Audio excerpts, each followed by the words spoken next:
Hi, and welcome to Post-Burnout.com interviews. Post-Burnout.com is a culture website dedicated to venerating burnt-out artists the world over. My name is Aaron Kavanagh, and I'm the website's founder and editor-in-chief. This is our website's podcast where we interview people from various artistic disciplines. These episodes are sometimes full-length interviews from our site's articles and other times exclusives. If you're a returning listener, thanks for coming back, and if you're new here, thanks for checking us out. We hope you'll like it and stick around with us.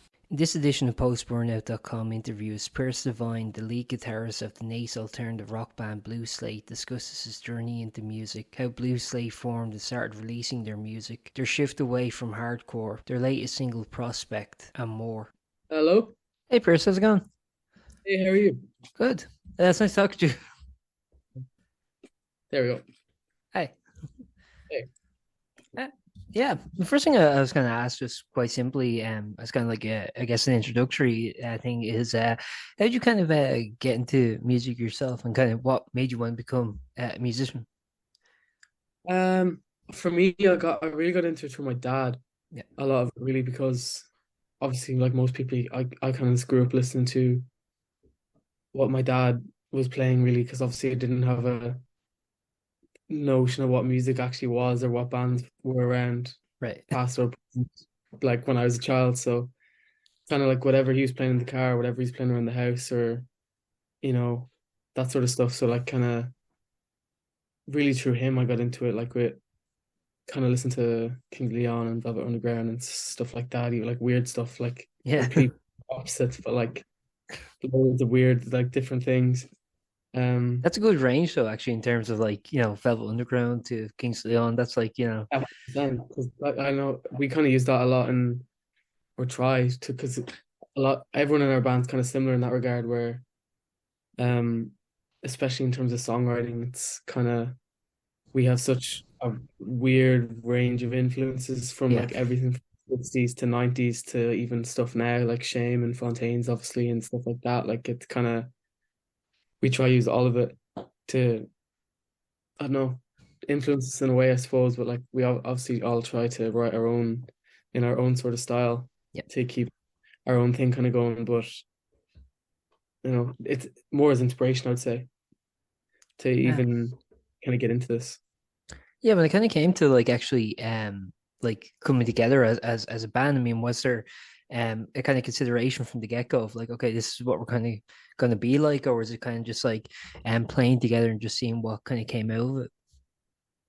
Um, well, for us anyway, it was John really who started the band in the first place. Yep. And then I got into it and then I've like a while down the line then the guys now, James and Tim, got Yep. into the band then. Um but like at the beginning really John had a few songs that he'd written and then I had a few songs that I'd written and we kind of we were obviously a lot younger and a lot kind of like not really experienced with songwriting as much as we are now, obviously, because as we get older, we kind of mature a lot with our songwriting, I suppose. Yeah. But like what we were writing a lot at the time was it's polar opposite to really what we do now. What was it like? It was sort of, I don't know, it was kind of borderline hardcore, Okay. like, like quite heavy stuff. Um, but we're like obviously we've really gone kind of fully away from that and kind of gone down more of a alternative kind of songwriting route. What Um, what was kind of the reason for that? I mean, was that kind of like an organic change that just kind of happened based on your interests, or was that kind of like a conscious decision of kind of going like, okay, we should maybe go this route? I think it wasn't really a conscious thing, I suppose. It was kind of just we, for us anyway, like a lot of our influences are more songwriters Yeah. than they are like we're hugely into like punk and everything, and like like Black Flag and everything, like all, Yeah. whole hardcore thing. Like it's great, like everything, but um. a lot of our influence really comes from more songwriter stuff, kind of like Lou Reed and Anton Newcombe of like the Brian Johnson Massacre and Elliott Smith, Yeah. Jeff Buckley, like loads of stuff like that. So I think we kind of were always going to go down. that sort of route, the kind of more we went at it, I suppose. And it's kind of, I think it's better off that way, to be honest, too, because a lot we our kind of hearts lie more in kind of more songwriting than they do in hardcore and stuff. Yeah. Um, which is kind of like what we kind of aim to go down, and just we not even aim, but kind of just naturally kind of fell into more. We just fell into more kind of complex songwriting and trying to make it like a good kind of vessel for whatever lyrics we wanted to write over it, rather than have just like kind of noise like we used to, you know? Absolutely. Actually, what's kind of interesting is like I wonder if like hardcore just as a genre has its kind of limitations in terms of what you can actually achieve with it. Because like even if you mentioned Black Flag there, for example, but even by say like My War, they're already kind of, doing Yeah, more experimental like long form thing, which obviously they would kind of continue until they broke up, I think in '86 or something. So it's like I think there was like a lot of limitations for a lot of the hardcore bands then, to kind of have a uniform sound. Like for example, the Dead Kennedys used to sing about that a lot, about how kind of uniform the yeah, music had gotten and stuff. I was wondering, yeah. like, I don't know, do you find that that was also maybe an aspect too, that like hardcore is just like kind of pretty restrained, honestly. Yeah, I feel like definitely, in a way, at the time, 100%, it like was probably the main factor because um when we got going, we kind of started getting labeled as like kind of grunge or whatever, or punk and stuff like that, or shoegaze. Um, and I don't know, that kind of pisses off a lot, to be honest. I Yeah, think not like a bad way, like it was out to get people who were saying it, but like um, I think like we have such a like just us personally. Obviously, not everybody's going to know this or whatever, but like us personally, we have such like a range of influences that we feel like we take little bits and pieces from to like kind of learn and get inspired by. Um, and even just in songwriting in general, we kind of don't like the thought of being just thought of as like, like one sort of genre of a band, like grunge or punk or something, because then if you put something out or you write a song that's, you know, any way outside of those brackets, like those real thin, small brackets of what you're able to do and what you're not able to do, even though you might want to go into something else or experiment with different elements of different genres in certain tracks or whatever, like, um, I feel like it's just like we don't really want like limitations on what route we're able to go down and what we're kind of able to experiment with and what we're able to come out with. And we kind of want to be a sort of band that like if we put an album of completely like kind of either like psychedelic or punk or whatever, it's like it wouldn't be weird. yeah, It would just be kind of expected to like you'd expect like the unexpected, if you get me. absolutely. And actually, what's kind of like cool, I think now about like kind of the era we're living in is that like everything is very what do you call it? Like I think like everyone does listen to such a versatile range of music. Like it's very hard to imagine somebody only listen to a certain type of music. And yet like I think a lot of scenes like that would have been kind of like separated are now kind of consolidating in a lot of ways. Yeah, And 100%. Like I sorry, yeah, and I just wonder like can like that even really persist, that idea of like, yeah, we're just this kind of band, yeah. I know. I honestly like. I kind of don't think it will or can even because obviously certain bands like like I feel like shoegaze is probably a genre where if you're a shoegaze band and you say you're a shoegaze band and you write shoegaze songs, it's very hard to put yourself in anything else because it's very like distinct. Yeah, But I feel like for a lot of post-punk bands and stuff like that, they whether they know it or not, like a lot of people everyone takes influences. All these genres kind of take influences from so many genres like previous, if you get me. Like there's loads of 60s elements and there's loads of shoegaze elements and there's loads of grunge elements yeah, and there's loads everything kind of just amalgamates into like this one kind of weird sort of unique modern genre of music, which is like it's cool. Like it's really cool. Like like the likes of like Black Midi and yeah, Shame and like Fontaines, like they'd all be considered like elements of post punk yeah, in all of them. And they're three totally different bands, but yeah. they're all kind of the same sort of bracket. Yeah, it kind of reminds me of like remember like in like say the early 90s, like everything was just like labeled alternative. Yeah, So which kind of just became meaningless because on the one hand you'd have like a super like heavy, like band like Soundgarden being called alternative, but then the other hand you'd also have like a kind of more soft acoustic like band like the Lemonheads or something also be considered yeah, yeah, alternative. That's just like at some point it just like becomes a meaningless term. yeah. Like there's no kind of line between what you are and what you aren't. Like everything's just kind of grouped into Yeah. thing. It's a need to categorize what like you kind of can't. So you just say, oh, it's alternative, you Yeah, know. yeah, true. I don't think Alternative to what? I don't know, I think it's a good thing. Yeah. You kind of just have like, because even it allows people to experience so much different sides of music rather than just, the one thing being shoved down everyone's throats all the time. It's kind of everyone gets something to say and there's different elements to everything and there's no rules on what you can or can't do, which is cool, I think, because I think that's what art should be. Yeah. I think it's kind of interesting though, because like on the one hand, I do think music's getting a lot more versatile, but on the other hand, I think we're also seeing a resurgence of vinyl, which is really nice. But when you go Mm. into like a record shop, they have to kind of categorize everything. So like, and I find like now a lot of like varying different bands are just put under the very generic rock category. It's like Yeah, rock, pop, jazz, and like because there's only so much space, especially if it's in a smaller record shop. Yeah, I was wondering what you think of that. I know. I don't really I don't really have a problem with it, I suppose. I suppose like if we have a vinyl in there and it got put in a section I didn't want it to be in, I suppose I might have a problem then, but Just move it.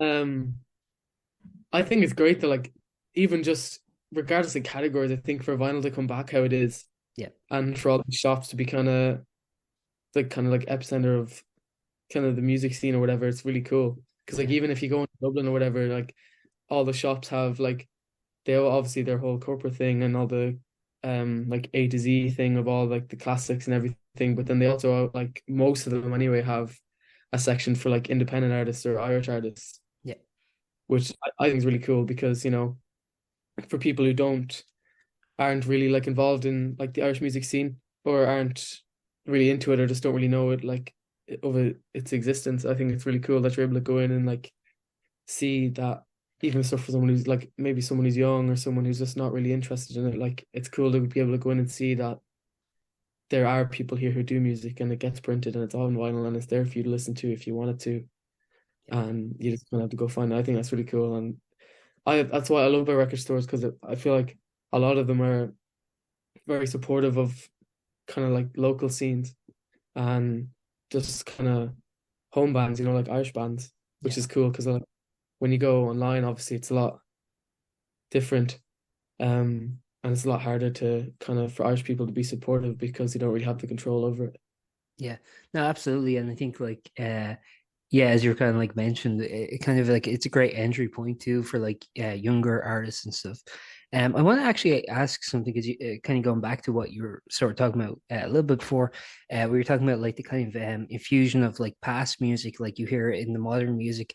And I know exactly what you're talking about. I think it's interesting though when you look back at like music that people are now emulating, you see kind of the influence. So for example, if you listen to like London Calling, you hear like which was came out in 79, you hear like 1950s influence, like 50s rock and roll influence throughout that album. I don't know Yeah, if you're like a fan of Husker Du, but like if you listen to like Zen Arcade, it was like all 60s like acid washed psychedelia, with their kind of post-hardcore sound. Beneath it kind of it was sort of an additional layer to their kind of aggressive sound. It's yeah, very interesting. I think you always see people kind of like pulling from their past in a lot of ways now. I think what we're more fortunate to have is like basically have like recorded music at our fingertips. Like, so if you yeah, just absolutely. say, I want to listen to like 1930s jazz or like 60s psychedelia or whatever, like you can just specifically Yeah, seek that just out. like throw it on YouTube and it's there. Yeah. Do you think that's like making I guess what I'm trying to ask is, do you think it's important for modern artists to reflect on what's come beforehand, or do you think it's really relevant at all? I think it's vital. I think like everyone who makes music should look at what's been done and if they can try and incorporate into what they're doing because even with the way the whole pop thing's going nowadays, um, I think that sort of stuff kind of ruins music. Just the whole kind of corporate side of it and the capitalist side of it, and like 25 songwriters Yeah. on a song or something like that, and it's all electronic and stuff. I think, if you go back to pop music in the 60s or the 90s even or whatever, like that's like real music of real people writing real songs.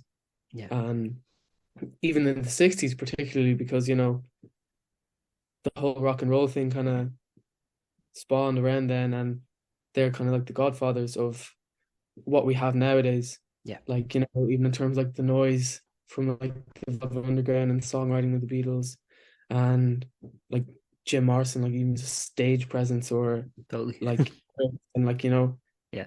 scene nowadays. Like it really shines through nowadays in a lot of bands, which is really cool to see.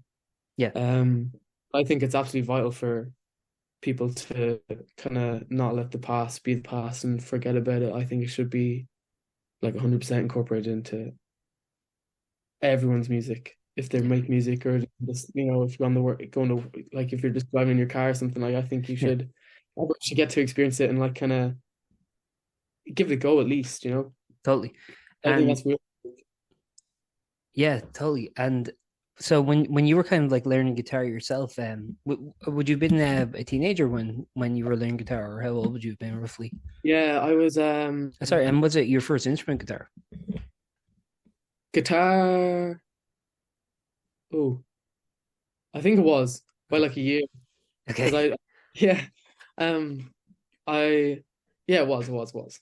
I had basically, I was in a lot of my family are from Donegal, and I was up in Donegal, and I found in my nanny's attic like this old, it's on my wall actually, like nailed up to it, but Okay. it's this old, like, classical guitar. Nice. Um it was like my uncle's or something, but nobody had played it in years, and it was like covered in dust and everything. I just asked, could I like bring it home? And she's like, yeah, sure. She didn't know it was there. And then I tried to let my parents get me lessons and stuff, but like I don't know, I struggled with lessons. I couldn't. I know, I felt, I kind of just felt like school or something, so I just Right. never kind of got into it that way. So then I left it for like, that was when I was like 8 or 9, I think, and I left it. And then in school, when I was in like, I think I was like 11, um, there was this like, I was in like, I'm from the countryside, so I had like a real small little primary school. Um, and I picked up the fiddle from this like little trad thing Mhm. was happening, like a trad school that someone started, and it was supposed to be like, it was the first year of it happening basically when I went in, and the only people who ended up joining were me, my brother, and my cousin. Um, so it was just us three. And then my brother, I think he played Baron or something. I played fiddle, and then my cousin played the recorder or something like that. And then the woman teaching us played guitar, and we just used to do like trad songs and stuff. And then I did that till sixth class, obviously, and then I left, so I couldn't continue it. But um, I never played the fiddle since, which I wish I kept it up. But That's what I then was gonna ask. uh, I wish I kept it. I love the fiddle. But then when I was like 14, I picked up guitar again. I just taught myself, really, and then just since then I've been playing. Like, when I was a teenager, I was playing I was playing like 4 or 5 hours a day Yeah. for a lot of years, and then now I still kind of do that now, but it's more songwriting now rather than learning. At the, Um, at the time, were you like learning through just playing songs that you liked, or were you like learning scales, or how did you do it? no, I never really got into learning kind of like scales or Yeah, anything like neither did that. I just I. never got into the whole theory of it. I don't like the thought of it Yeah. for whatever. It's just in my head. I don't like the thought of it because like I I don't know. I just kind of like, I try write songs that I think sound good and Yeah. that I like to listen to, and I don't care. I don't care about if it's breaking like music theory or something to write that song. I If it's good, like it's just, good. yeah. Like, I couldn't care less. Like, if I like the song, I like the song, and that's the way everyone is in our band. Like, everyone's like self-taught, and Yeah. like I just hate that whole stigma behind that. Like, you don't know loads of music theory, then you're not like Yeah. an adequate songwriter sort of thing. I think it's all lies. if you like the song you're writing, then that's all that matters really. But Yeah, no, I agree. uh yeah, that's really Yeah, well, what I think is like, yeah, because I'm kind of in a similar boat where like I hated like when I was learning guitar, I just hated like the theory side. I find like music itself and kind of like creating art is very personal, obviously, but also it's very it should be yeah, fun, kind of. And I think like when yeah, you start making it kind of didactic like that, and you start like putting as you were saying, the kind of like school rules on it of like, it does start to feel like homework, and it does kind of. I see. I'm kind of like afraid of getting into theory too much because I'm afraid that like it might ruin music on me if then yeah, like if I listen to songs going forward, I'm just like, oh, this is and I'm just like yeah. listening to the technique rather than actually enjoying the song. Because at the bottom of it, like music is art, I think, Yeah, anyway. totally. And especially songwriting, because that's a mixture of like poetry and like instrumentals. And I think to like dive too far into anything theory wise, obviously a bit of theory is like kind of necessary, but um like to dive too far into it and to like base your whole playing and songwriting and you know everything musically and artistically off of music theory, I think is the complete wrong way to go about it, because like at the end of the day it is art.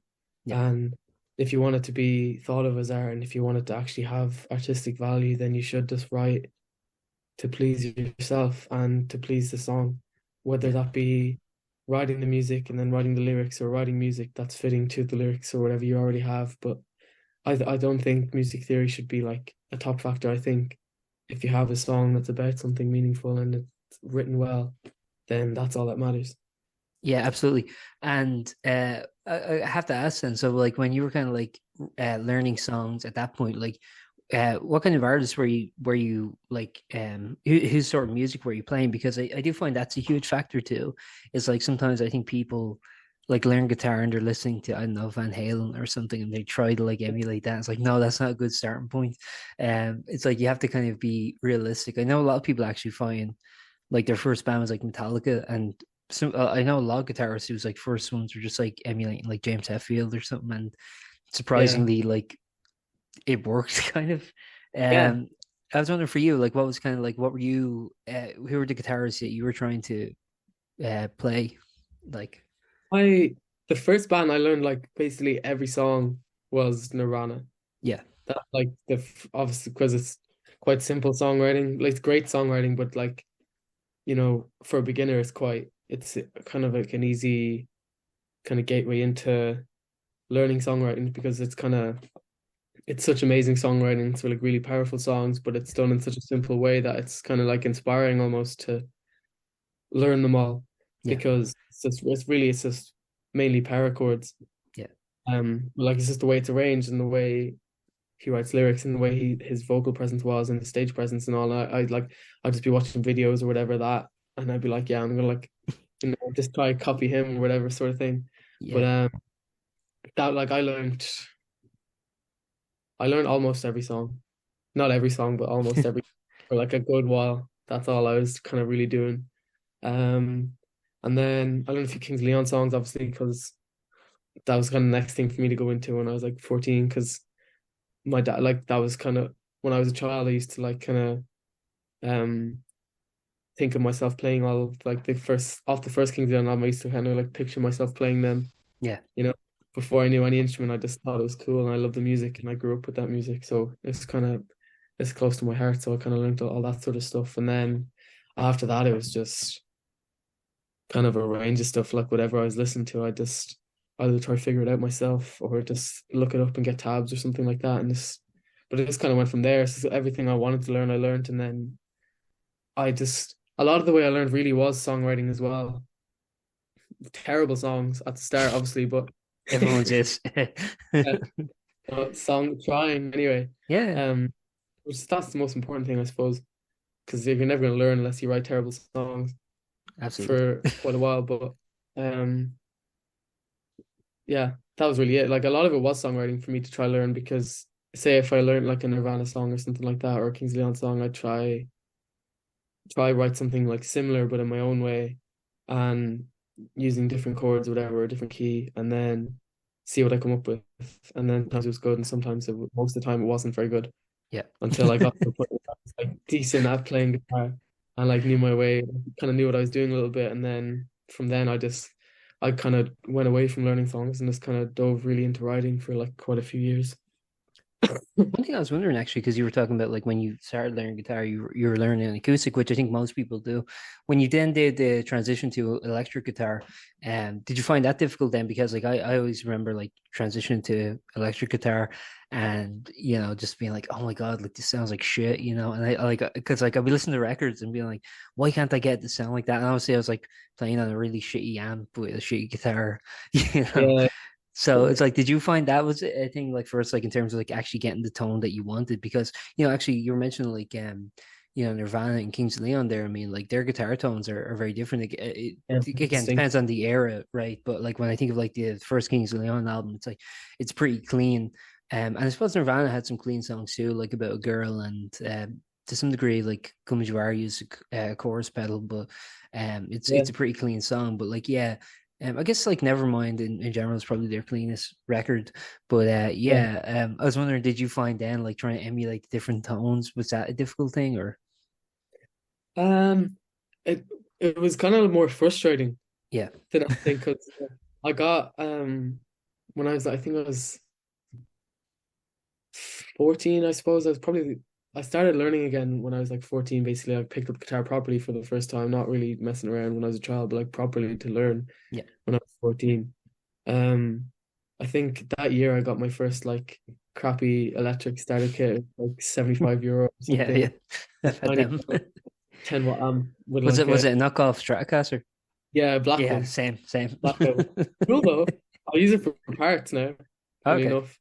But uh I had this like the only good thing about it was the guitar sounded crap, but there was a setting on the amp where I had this overdrive setting, so it was like but it was more or less a distortion pedal, yeah, just like kind of built into it. That actually had like a pretty similar tone to Nirvana. right. Luckily enough, like it doesn't sound that bad considering how bad of an amp it is. That actually does not sound that bad.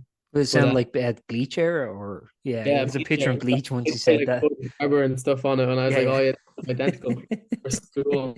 But yeah, that was that kind of gave me even like something as simple as that just gave me like loads of motivation. I was like, oh my God, all I need is this crappy amp and guitar and I can write songs, you know. Yeah, that's sick, man. And actually, one thing I want to talk about actually, just as like, because you were mentioning kind of like Kurt Cobain as and like trying to emulate his style.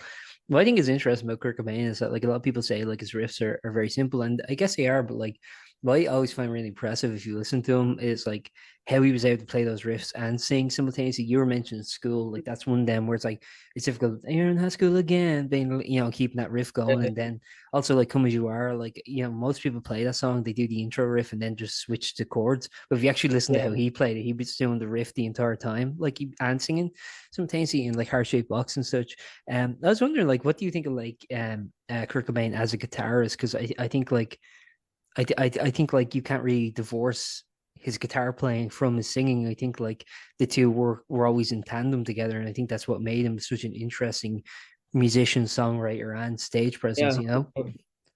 I think like for Kurt, I'd definitely say he's like obviously he's nothing like like Hendrix or someone like that, like guitar wise, like he's totally different, obviously, but like it's Yeah, totally different here. It's totally different songs. Like for me, he's more of a songwriter, and he wrote amazing songs, very like simple songs, but like they're insanely powerful and impactful and arranged like very like intelligently. yeah, Um, and like that's people can say whatever they like, but that's not an easy thing to do, and it's not an easy thing to get to where they got to yeah. uh, during his lifetime with his songwriting and his guitar playing because I think I think he's a great guitarist for what Nirvana were doing, but like in terms of the broader scale of all music ever, probably wasn't Yeah. as technically gifted as like obviously like Van Halen or anyone really like Yeah. but what Nirvana were and the songs that he wrote, it's like he's the perfect guy for it. Yeah, And no, he's everything like perfectly in yeah. terms of Sorry, I keep talking over you. oh, It just keeps cutting out. I'm sorry. I don't mean to be talking over you. Yeah, I agree, and yeah, like I'm thinking like because you mentioned Hendrix by comparison, I think like how kind of like disorganized like chord solos were, where it's like bang bang, yeah. just like Even in loads of interviews, he like mentions Hendrix. yeah, But what the Seattle one? We had Hendrix and everything like that. But it's like, I feel like they're obviously not comparable yeah, because it's totally different years and it's totally different music. And both of them were perfectly ideal for what each of their situations were in terms of like music and the band. And, I couldn't picture Jimi Hendrix playing Nirvana and I couldn't picture Kurt Cobain playing with Jimi Hendrix. yeah, Nobody could, yeah, it's a totally different thing. So like I feel like you can't say he's a bad guitarist because he's an amazing songwriter, which is half of being a guitarist for me because it's all well and good being able to like, shred or whatever and all of the scales or whatever, but it's more impressive to me to be able to write really amazing songs that last like generations and impact generations of people. That's more important than any music theory or guitar knowledge. It's interesting too. Like I was thinking, like how guitar music itself can be like um I don't know, like why I find like a really successful guitar riff is one that like people can kind of hum along to or sing along to. Last week I went to see Queens of Stone Age when they were in Dublin, Oh yeah. and it was interesting like how many of their songs, like from No One Knows to Little Sister to Sick Sick Sick and so on, that people were able to and Song for the Dead, that people were able to sing the riffs, like they were singing the riffs as they were Yeah, being played. I think that's like a really good indication of songwriting too, like because I think 100%. people think of like the lyrics and the melody, which obviously very important, but like if you actually can sing along to a riff or a bass line or even a drum beat, it's like it's a very accessible thing. I think oh, I can't remember who it was, but someone I interviewed said that before, that they like, they're a drummer and they like when people can sing along to the drum beat, and like that's Yeah. successful to them. I can't think of who it was who I interviewed, but Like, like song two or something like that. yeah, Like you just mention that and everyone hears the drum beat in their head, even something like something as simple as that. yeah, There's certain things like that. Like that's hugely important. Like I fully agree because, I think there's so many songs like that as well. Like but it's in order to get the kind of pop element into any sort of kind of alternative music or especially heavy music, really, yeah, that's far away from like kind of like the pop world.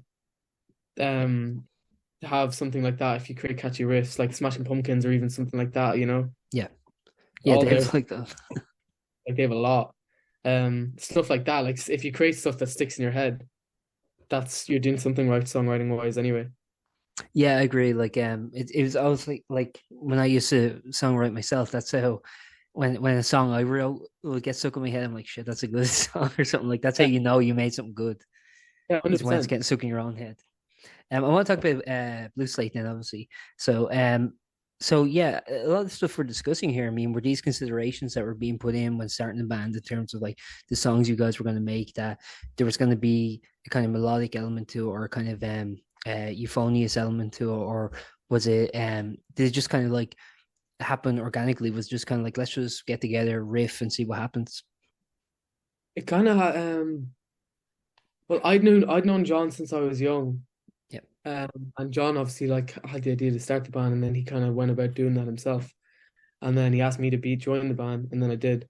But and then a while later then James and Tim joined the band also.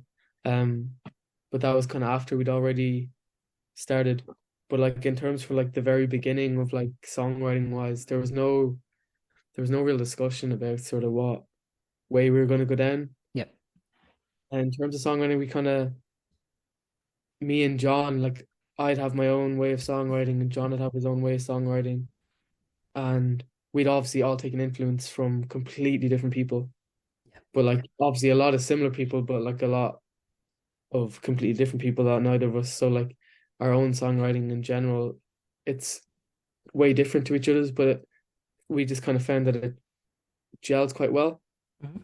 If I bring an idea, say, it kind of whatever I thought I had in my head of it going, it kind of by the time the song's written, it's kind of gone like through a tumble dryer sort of thing, and it comes out completely different to what I would have thought it would have came out as, but it would turn out better because it's like I feel like we kind of in terms of songwriting, all of us now, because especially now when we're writing loads of new material with like Tim and James, um, everyone kind of brings out the best of everyone in terms of songwriting, and it's really organic and it's really unique, and we don't really have to speak about it. Mhm. What way we're trying to bring it down is just kind of we just sort of jam it out really, and then we're like, okay, we like that, we don't like that, and then we just kind of keep going and going and going and doing it over and over again until we're happy with how it is, Yeah. sort of thing. There's never really been a discussion on what sort of way we're going trying to go down or planning on going down or whatever, because we just kind of the main thing for us is to try write how we naturally write ourselves and not, pressure ourselves into going down some weird route that we kind of would have to force ourselves to try write something with. Yeah. That's kind of more sustainable for us in our head. And that's something we can kind of keep going forever rather than, trying to pick up some sort of false persona of being able to write a certain way that really you're not. And you burn out after like an album or two. Yeah. And yeah, I mean, like you were kind of mentioned there that you guys are coming out from kind of different perspectives and different songwriting disciplines and stuff. I often find that like it is interesting, like when you have like bands where it's like I would never think of putting these people together. Sometimes they're often the best ones. I was wondering then, like, has there been times like would you feel confident, for example, if you brought a riff to the band and then they kind of like experiment on it and it became, say, more complex or just different in general, would you then feel confident in being able to stand up and go, actually, I think it's better the way I brought it in? Like if that were the case, or do you find like you're just willing to kind of go with the riff? What I'm trying to say is like how much kind of like Yeah. give and take is there? Yeah. No, like in terms of the band, like we're all like very plain, like open-minded people. Like if we think something, we kind of just say it to each other Yeah. and just put it out there and just talk about it that way rather than, like build up meaningless pent-up anger over Sure, yeah. something. Um, No, that is definitely the best way to bring it yeah, up. road or whatever, and then someone does something small to inconvenience you, and then something stupid like that comes out of your mouth after it happened like months ago or whatever. But like, Yeah. in terms of songwriting, like if I brought a song I wrote to the band and it ended up being completely different to what I had in my head that it would be, I if I didn't like it, I'd say it. Yeah. But 90% of the time, because we gel so well and we kind of know how each of us write, you kind of almost expect how it's going to go now. Yeah. That's usually for the better because like we're all, in my opinion anyway, like we've all become, the more we write and the more we've kind of done it over the years of like teaching ourselves and even just being in the band or whatever, like we've got to a point where we're happy with how we write Yeah. and we write like good enough material to actually like put out there and get recognition for it. And so like there's more trust there than anything than kind of waiting to get angry at someone because I think we all write good songs and I like the songs that we write. And if I bring an idea, then I'm happy to have it changed, Yeah. or happy for it to stay the same, I don't mind. But it's kind of whatever serves the song the best is the main thing. Like there's no arrogance. We've talked about this a lot as well. Like there's no arrogance to be like, oh, I wrote that part or I love that part the way it is and it shouldn't change or whatever. Like there's no arrogance to that. It's like it's whatever serves the song the Yeah. best and whatever makes the song sound the best and what's the best outcome and what will get the best reaction and whatever way we think the song should sound or will come across the best to other people, if you get me. Absolutely. No arrogance like, oh, I wrote that part, so it shouldn't change. Yeah. If it has it changes, if it doesn't, it doesn't. When it comes to like the actual songwriting credits, you guys take individual credits per song, or do you attribute it all to the band? It's just 25 each. Okay, that's Well, perfect. no, like we give the credits. So Hmm. like we all write the songs anyway, like really, like it's all four of us write the songs. So like on the credit list, it's four people write the songs. Yeah. But in terms, yeah, it is 25 each. But in terms of um like kind of the whole split or whatever percentage wise, like we kind of just put it all together and use it to fund stuff. Yeah. No, I didn't mean even like financially, but it's just meant like, yeah, in terms of like the actual like songwriting, that can be contentious. But I think that's good that like everyone kind of gets like the credit because as you were mentioning, like everyone kind of contributes things. And it's like, Yeah. I know again, Because that's, like, even if say if I or John or James or Tim wrote something yeah, and brought it to the band, by the time it comes out yeah, at the end of the whole process and it's a song, whatever Tim wrote or whatever I wrote or James or John wrote, it's totally different and it's completely opposite of what went in the first place, if you yeah, get me.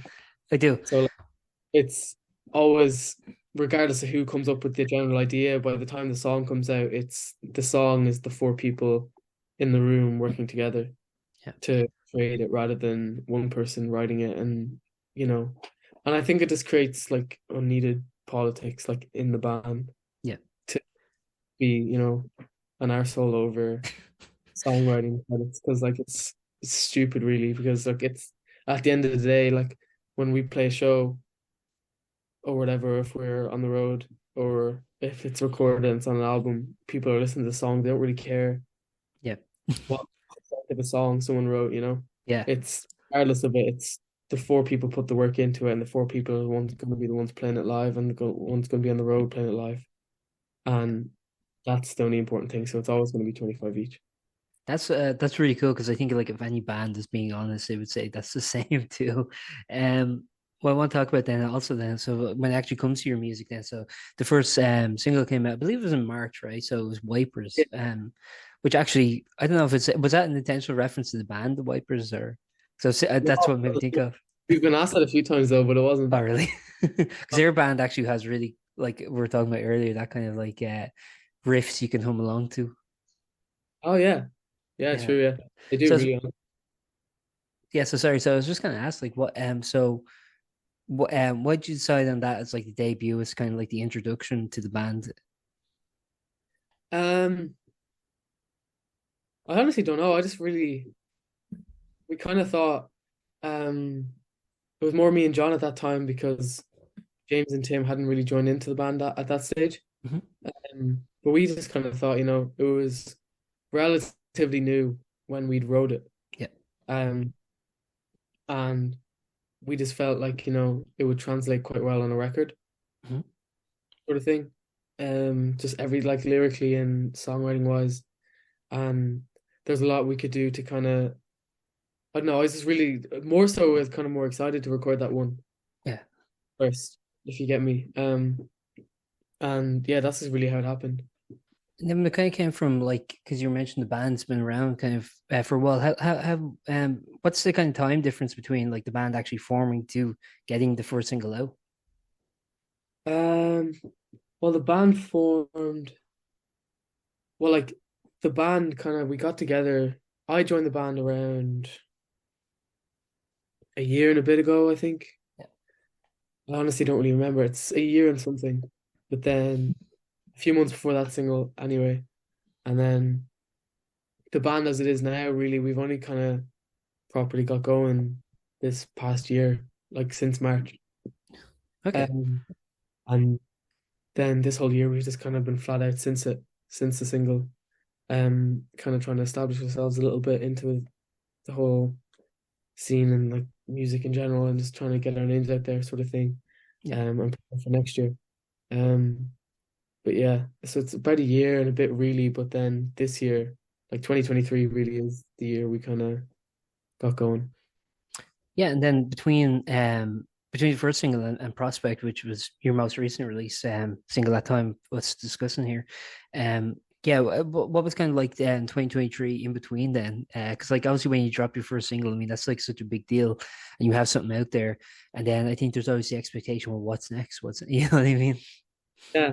No, well we put out Wipers and we got quite a good reaction off it, obviously. And then we kind of just focused a lot on um kind of shows and like kind of tours and stuff like that sort of thing. Like just kind of trying to get our name out there wherever we could Yeah. and play really like whenever we could. Like we had a hectic summer of, like a few shows, like two, three, four shows every like 2 weeks. Oh well. Just do as much as we possibly could, like everything we really offered to try kind of do and just grow the band to get to a point where we actually have a bit of a name and people kind of know of it and just build the brand a little bit sort of thing, if you know. And we kind of we fell so far into that and doing that we kind of neglected the whole kind of recording aspect of music for Yeah. quite a while. Just 'cause, we were so busy and personal stuff kind of got in the way a little bit throughout the year as well, as it does. Sure. And then, by the time we went into record Prospect, it was August, which we were like ready for then because it had been so long and we kind of really needed to get in and do something and put again after Wipers. And we had a good, we've had a pretty good year. And it's been class, but we just in August especially we're just kind of like, yeah, we need to go in and kind of start working on stuff again and kind of put this to the side for a little bit and just kind of work on the recording aspect of stuff and songwriting again.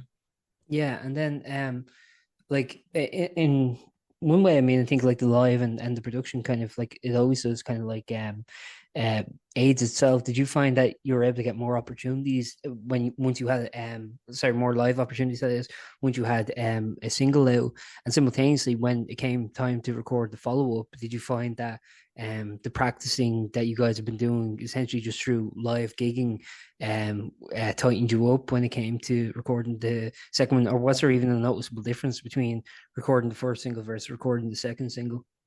Oh no, 100%. Like when we had when we put out the first single, like a lot of opportunities came our way. Like we kind of went from looking for shows to having to turn down shows. Okay, You know, that's always a good thing. yeah, like it's a very good problem to have, obviously. But Yeah, we kind of went from looking for it to having to turn stuff down because this couldn't possibly make all of them. yeah, Which is obviously a great problem to have. But in terms of that, like yeah, there was a huge difference between like before and after, and then even between from after Prospect or whatever. Like when we went in, I feel like a lot of the thing we didn't really want to go in unless we were 100% confident in how tight we were as a band. hmm, And a huge focus for us this year was just kind of getting the live show as tight as we possibly could, um, to like a really like kind of professional sounding level.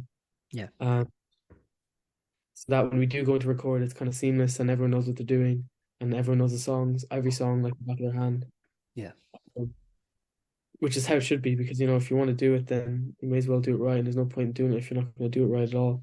yeah, Especially in recording because when it's recorded, it's out there, then that's it. yeah. Um, and that's like a really scary thing as well. Has been like exciting, but so when we went in, we were happy enough to go in, because it was kind of time after quite a while of just working on stuff and working on the live show and rehearsing like a few days a week and stuff to try get as tight as we possibly could. And then when we went in, it worked out quite well.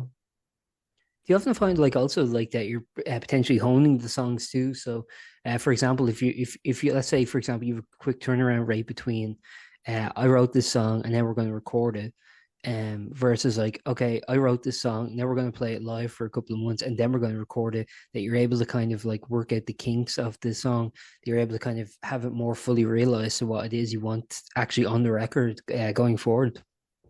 Yeah, oh no, 100%. Like that's again for me, that's like a huge fear of like recording is, we write a new song and I love how it sounds, but then you record it, say like 2 weeks or so, and then a few months later you add something, Yeah. and then you're like, oh, it's fucking out there already. No, you can't change it. That's like a huge fear because like there's regardless of how good you think the song is, you should always wait, I think, Yeah, till you're 100% happy that that's the song. Because, you know, if you go in to record and then you add something afterwards, then there's really nothing you can do yeah. like, out there. And it's never happened, thankfully, but so far. I assume that's probably like the worst feeling on earth. I actually, it's funny because you remind me because like that is still a concern of like professionals because like I remember I interviewed Matt Osman from Suede and he was kind of saying like yeah you record an album and then you go out and you like tour for like 2 years and then like you start to hone the song more and you're like fuck this is what we should have recorded. Yeah, yeah. That's like a huge fear for me. Yeah. Because like obviously like there's so many songs that we're writing at a time Yeah, and you can't like focus on every single song the same as anything. You can't focus on everything the exact same. Like there's you're always gonna focus on like kind of the ones you like the most or whatever. sure. That makes sense. And then you kind of notice more with those ones what you're playing than you do of ones that don't really have as much importance in your head, Yeah, just because they're not your favorite songs that you've written, which is fair because everyone has that. But then when you go to record them, I feel like there's always a fear, even in the ones that you don't think are as important as the other ones. It's like, am I gonna turn around in 2 months' time after adding something to this song that makes the song like, way better in my eyes and one of my favorite songs? yeah, And I'll be like, oh, I should have added that. yeah. But then again, like, time's of the essence and you can't wait Can't wait forever to around, yeah. work out because, you'll just run it into the ground then. No, absolutely. And then yeah, when it came to like with Prospect, then so when it kind of came to doing a follow up thing, so you have your like first single out, and then there's always like the wait. Okay, what's next? How did you decide to kind of go for a follow up? Like, which song did you choose, and how did you kind of like make that kind of determination then? That for Prospect was the one. Yeah, that Prospect would be the follow up single. It was hard debated really. It was like we had a lot of meetings about it really and just talked about it a lot. Um, there's a few like on the short list for it, but I don't know. I don't really know. I think we kind of just talked like we were kind of on the way to the studio almost, kind of like just like what we do Yeah. basically. Like, obviously we like all our songs, but there's a few we have that are our favorites basically. But Mhm. you know, and a few of them were new. Prospect was rather new when we went in to record it, but we just kind of went for it because it was we just wanted. I love the song, Yeah. really more than anything. I really do love the song a lot, and I think it represents us quite well as a band about what we're about in our sort of songwriting style and how we kind of vary a bit from what Wipers was. Yeah, I was gonna ask about Um, that actually. Do you have that consideration for like um showing off your diversity or your versatility, or are you content to have songs that are kind of like similar sounding, if you just think they're good songs, basically? yeah, I'm kind of happy with both, but like I like a lot of our songs are very different to one another, and Mhm. I like that a lot. Like that's kind of what I was talking about earlier as well. It's like I don't think I don't like to be pigeonholed into one sort of genre that you have to stick into, and everyone gets annoyed if you go outside those like brackets. Yep, totally. Like we have a lot of different songs from a lot of different genres and a lot of different influences, and I like all the songs. You know, Yep. myself obviously is a bit biased, but like um I like them, and Better than if you said you I, didn't like them. yeah, yeah, probably worse then. Yeah. But I think like in terms of like kind of I don't mind if a song sounds similar or is in a similar genre Mhm. because obviously like but I just kind of put us as all in a rock because we have so many different genres kind of muddled into one thing, and each song is there's a few songs that are quite similar, but there's a few that are very different to those songs that are quite similar to each other. And I don't like to be thought of as just, like a shoegaze band or rock band or whatever. Mhm. I like the thought of just being diverse and being able to do whatever we want to creatively with the band, and if we put in an album of each song being a whole different thing, I don't want that to be weird or like unexpected. I just want that to be, like what we're about, Yeah. sort of thing. Just be able to, it's more so literally about kind of creative control, whatever way we want to, whatever way we want to ride or whatever way we want to put out. Yeah. I just want like the freedom to be able to do that rather than just be pigeonholed into one sort of thing and be forced down that rabbit hole. Yeah, it is an interesting concept where, like, you start a band or a project, a music project of any kind, or even a solo act, and at first you have kind of like full determination over what your music is, and then like people become fans of it, and then like gradually they feel they have ownership in what you can and can't create, like dictation Yeah, over that. because like you see it all the time, and like someone will have a big song and all their songs previous are kind of different, and then but their big song is something that they weren't really intentionally trying to go down, and Yeah, then that's their big song, and then they have to go down that, or yeah, people come when they're telling them, okay, we'll we'll give you this, but you have to stick in this, and you have to go down yeah, that route. Like I think that's when music and art is ruined that way. I think yeah. because you put brackets and you put people into like a box of what they're able to do and what they're not able to do. I think that like there's nothing artistic about that at all. No, You it's know, the art killer. yeah, it is 100%. Like there's nothing artistic about that, and people's minds would just get corrupted by that because then you're just trying to focus on what you're allowed to do, and Yeah, you have to say within the parameters. yeah, like you should just be able to pick up a guitar and pick up a pen and be able to write whatever's on your head. Yeah, Write to music that you want to create on a specific day, or write a song about something that you've experienced yourself and have no, kind of boundaries in what you're able to go into in terms of that. yeah, that really kills the art too, because I think I don't know if this is the same for you when it comes to songwriting, but like I often find when I used to write songs that a lot of times it was just like stuff that I went with when I was just like messing around on the guitar or the bass. I was mainly bassist. So like it would just be something interesting I would like find when I was playing, and then you kind of like base a song around that. That was my experience in songwriting. But I find like if you stop and go, ah shit, that's too melodic, or oh shit, that, or even the opposite, oh that's too heavy or something like that. It's like you're killing art kind of. I know it sounds dramatic, but it's like you're kind of Oh, stopping. no, you are. Yeah, Yeah, 100%. I agree. Like, I think that happens to everyone, I feel like, as well, who writes songs or is artistic in any way, like whether it be painting or poetry or whatever, like it kind of, yeah, everyone is their own worst critic. But um, in terms of, I feel like it's so hard to put yourself into the space where you can write a song regardless of what it turns out like, and just allow yourself to kind of go down the rabbit hole that you started in. If you get yeah, me, like if you start writing a song and it's hard to allow yourself to just follow that without kind of the judgment in the back of your own head being like, okay, like what does this actually sound like though, or is it any good or whatever, or oh, is this like, is this too heavy or is this too pop?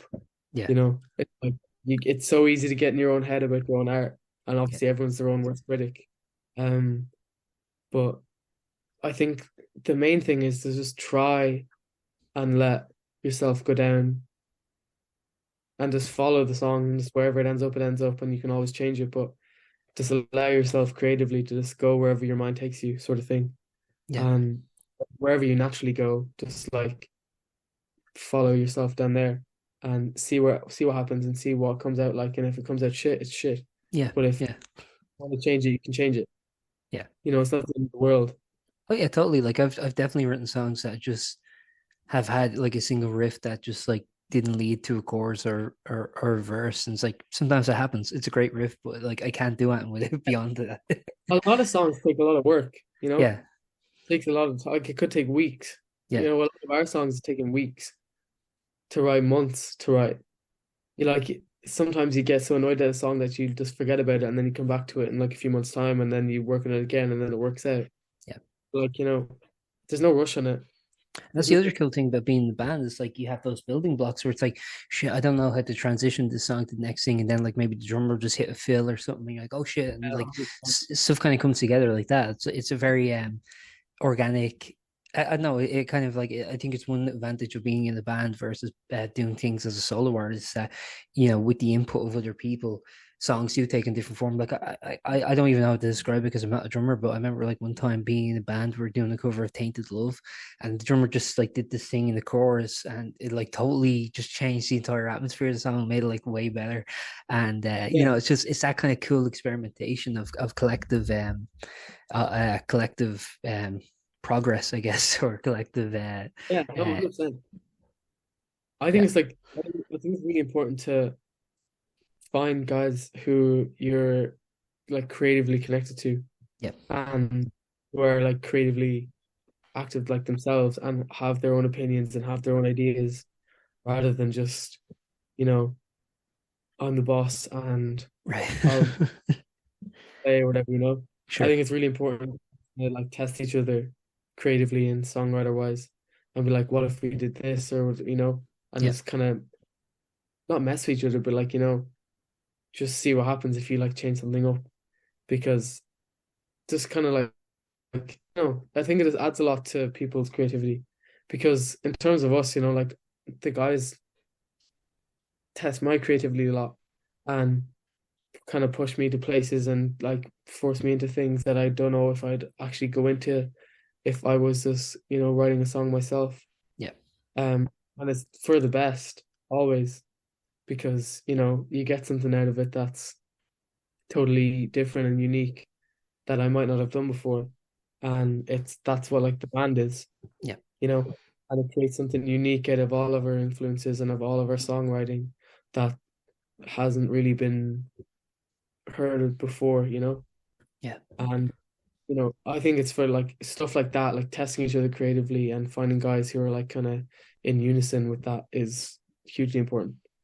Yeah, I totally agree. Like, obviously, I'll just repeat your sentiment, I guess. I want to talk actually about the production of your songs. Actually, I think the production's really great. I was wondering, do you work with external producers, or is it all internal? For Wipers, I produced it.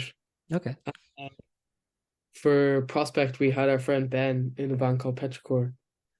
He produced Wipe or Prospect, Yeah. sorry. And then yeah, we went down to his studio in Wicklow. It was great, yeah. It was, you know, it's like because he's our friend, it was real organic and it was kind of an easy kind of way back into recording, you Yeah. know, because it kind of is familiar and we know him and we can chat to him and he's able to be honest with us Yeah. about going in there and doing it. So yeah.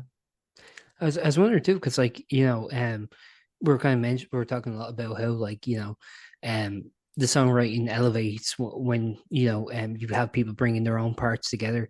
How does like once you have a complete song that like the band agree this is the song, then having like kind of virgin ears on it and hearing it in the case of a producer, how do you feel that kind of like different changes the song in some way, or does it? Um, for us, it hasn't yet. Yeah, We haven't been in a place where someone's been like, "Look, it'd be cool if you do this." But I feel like that's only because before we actually record a song, we spend so much time with it and working on it. Like between the four of us, we all go and work on it ourselves and try our best to think of like where it could go. And there's so many different like kind of versions of each song sort of thing or ideas that are going around that by the time it's finalized, we're pretty happy with how it is and happy like we're happy that we don't want to change it in any way. yeah, that's So great. like yeah, but by the time we go into the studio then it's kind of I feel like people are kind of thinking the same as us then because we've sat with it for so long that you know like that's the song and that's how it is and that's the best version of it and that's you know that's what should be recorded rather than go in and be changed or whatever but like it always is as I said it's a scary thing recording Yeah. it's is you know you could record it and then you listen back and then you're like oh my God I don't know if this part's good enough or that part's good enough and there's loads of anxiety involved with it especially when you go to release it Yeah. because you kind of question everything but um it's nice when it pays off. Yeah. Um, One of the final things I'll ask you is you were mentioning like how you guys are on the road a lot this year, and obviously having to record, having to practice, and so on. How do you find like working around four people's schedules in order to kind of make the band a thing? Is it easy or is it difficult? It's very difficult. Yeah. Yeah, it's quite difficult. Especially because we're all quite busy individually ourselves doing our own thing because obviously we're not doing this full time. Mhm. Um, like we're all in college and we're doing part-time jobs as well as everything. And then, like the band for all of us really takes up 24/7, regardless of what we're doing. Yep. Um, and that's the main thing that's really difficult about it is like, there's no rest or there's no days off, which I don't want there to be really, because, if you want to do it, then it has to You be have to done. do it, yeah. Um, there's no other way around it, but um, there's no days off or there's no rest, and everyone's busy doing their own thing, and it's hard to find. Like we'd rehearse like 1 or 2 days a week, really, usually, and we haven't had a show in a little while just because of Prospect and the release and trying to build up to it. But 2024 we'll be back to kind of like the chaos that we had during the summer of like shows and everything and trying to balance everything. It is quite hard to balance everything because there's so much different aspects of life that go on, and then the band is you're trying to put the band to like the main focus of it all, Yeah, but then life just gets in the way a lot of the time as well. And absolutely. uh, yeah, it is difficult, but everything's difficult. Like, who are we to complain about it? As long as you're having fun, I guess. Yeah, My so final question. Sorry. anyone has to be done. My final question was just simply, yeah, so for 2024, you mentioned that you kind of want to continue the kind of live momentum that you guys have established this year. In terms of like recording patterns, is it going to be kind of, is it more output? Is it less output? Is it kind of the same? And just generally, what's the plan now for 2024? Um, well, our plan for the minute anyway definitely is more output. We've been recording a lot. Even this year, we've been recording a lot. Throughout the summer. With stuff that obviously hasn't been released yet. Mhm. And we were planning on doing a bit more now for 2024. Obviously, like in January and stuff, we'll be recording a lot more. Um, and just trying to get more stuff kind of down. And everything we kind of have at the minute, we're trying to just, record as much as we possibly can and get enough stuff down and to the point where we can kind of work on it a bit more or we can change stuff or we're happy with it. And yeah, for 2024, that's really it. Like there should be a lot more output than we had this year. Because obviously there's quite a big gap between Wipers and Prospect, but yeah, 2024 we should be releasing a lot more stuff. Perfect. Yeah, I've asked everything I have to ask. Is there anything you'd like to add before we wrap up? Or No, that's perfect with me. yeah, perfect, man. It's really nice talking with you. Yeah, cool. Thanks so much for having me on. Oh, thanks. Sorry. Take care. Yeah, cool. Thank you, man. Take care. Thank you for listening to that episode of Post-Burnout.com interviews. If you liked it, please subscribe and stick around because we have plenty more like this coming soon.